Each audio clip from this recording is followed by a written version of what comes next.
Good morning, everyone. Marcel Martens, and welcome back to the Cloud Secrets podcast. So the big question is this: how do you become the cloud expert in your area without having to make any investments in hardware and software? Who provides customers with a secure cloud foundation? How do you start in a way that lets you offer your products and services and start making money straight from the beginning? That is the question, and this podcast will give you the answer. My name is Marcel Martens, and welcome to Cloud Secrets. On the earlier episode, we talked about me getting to my 3-day work week and how I've created the time that I need for my family to be able to provide. The most important ingredient of that solution was to systematize all processes that are involved in migrating or how to install the Always Safe in Business suite for companies. So we literally documented and made checklists for every single item that is possible that you need to do in order to migrate the customer successfully. So none is left out, and not even our administration tasks, our financial tasks, our planning tasks, our project manager tasks. Every single step is documented, and we use Trello for it. I'll put a link down below.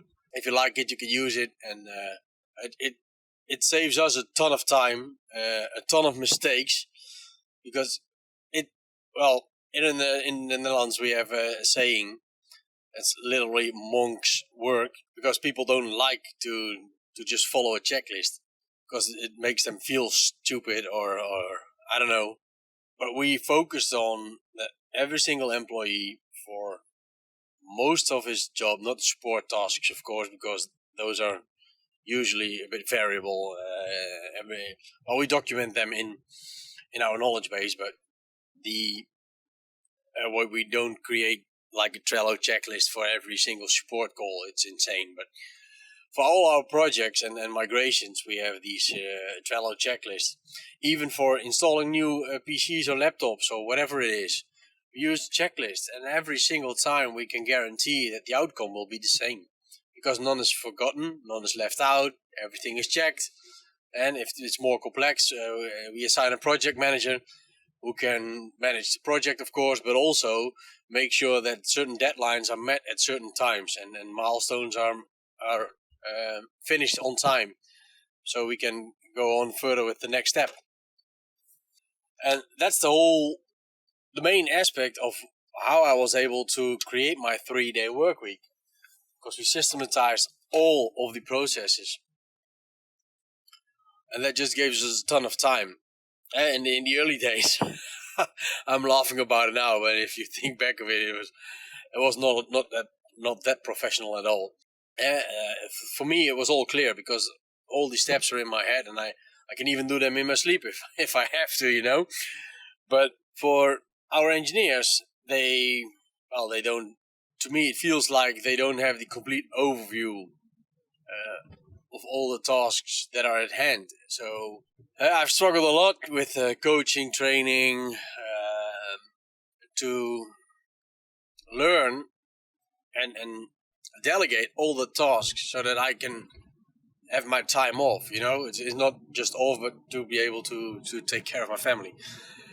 But this way, as I told, it was a long route, a long journey towards the result, but now it's finally there, and everybody's using them, and everybody's eager and happy to use them, because it gives a good feeling when every single time a migration succeeds without any failures or things forgotten or left out, or without any mistakes.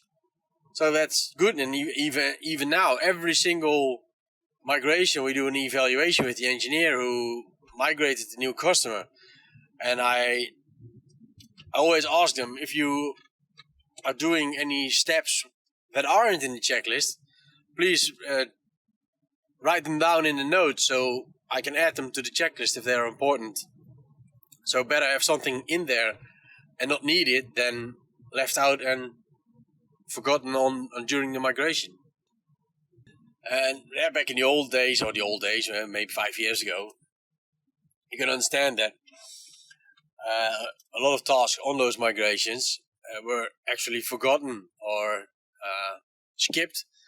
And now we've got a fixed price for the setup of the suite, but the migration, well, we just charge by the hour. And if the project is finished and we send all the invoices to the customer, if we, for example, forgot 2 things to set up during the implementation process, you can't send an invoice afterwards because it just looks stupid to me. If you spend like 8 hours on setting up everything, you can't send an invoice for like half an hour or an hour afterwards because you forgot 2 or 3 things. So that's also financially and cash flow, technically speaking, it's better because you've got everything finished up in one run. You don't have to need to go back and make adjustments and, oh shit, I need to do this, and oh, I need to do that, oh crap, I forgot this one. And that saves not only a ton of time, but it's every single customer. We also ask for a case study if we can create a case study.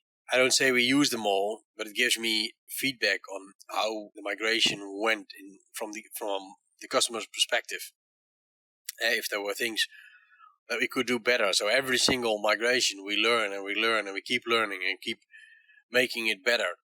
But don't wait until it's perfect. Just get started and improve it on the go, Nothing is perfect the first time. Even if, Edison with his light bulb. I think you know the story. His teachers told him he wasn't able to do anything. And here he is, the inventor of the light bulb. He experienced his 1,000. It took him 1,000 times before he figured it out how to create the light bulb, the electric light bulb. But he didn't see his 999 trials as a failure. He looked at it as, I just needed 1,000 steps to get to the result I was looking for. And that's what I try to teach my employees and coach my employees with. I don't see mistakes or whatever as a failure. You always have an opportunity to correct them, but if you just see them as the steps of the process, it gives ease of mind, less stress, more satisfaction. Because, if everything goes well, you always have a good feeling about it, and you got the feeling that you actually contributed to the project or the business or whatever. And that's what makes people run for you. If you can give them a good feeling every single day, they are most loyal employees you ever get. So that's it for now. I'm back at the office and I'm going to start today. Just dropped off the kids' school, started this week again, so back to normal.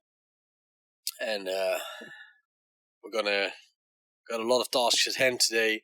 Yesterday I set up the YouTube channel, uploaded the first videos and added them to the blog.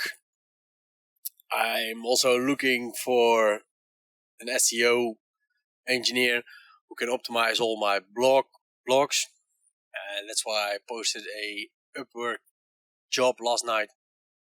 And so I'm going to have a look at the reactions and hopefully there's some good ones in there so I can pick one and get started today.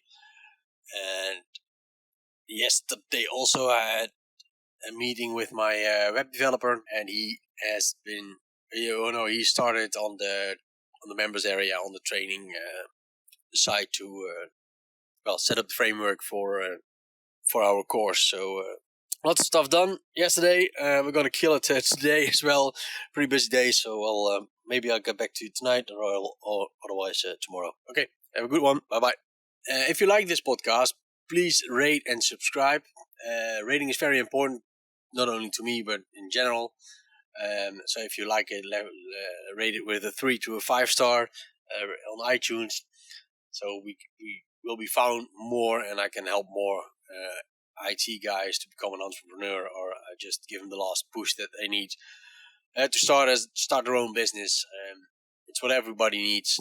Most of us don't just throw in the towels at our job and start your own business. But this way you can start alongside your current business and set up everything and learn all the steps you need. And then when it's ready and when your first euros are coming in, and then you can leave your job and go at it for full time, or 3 days like I am.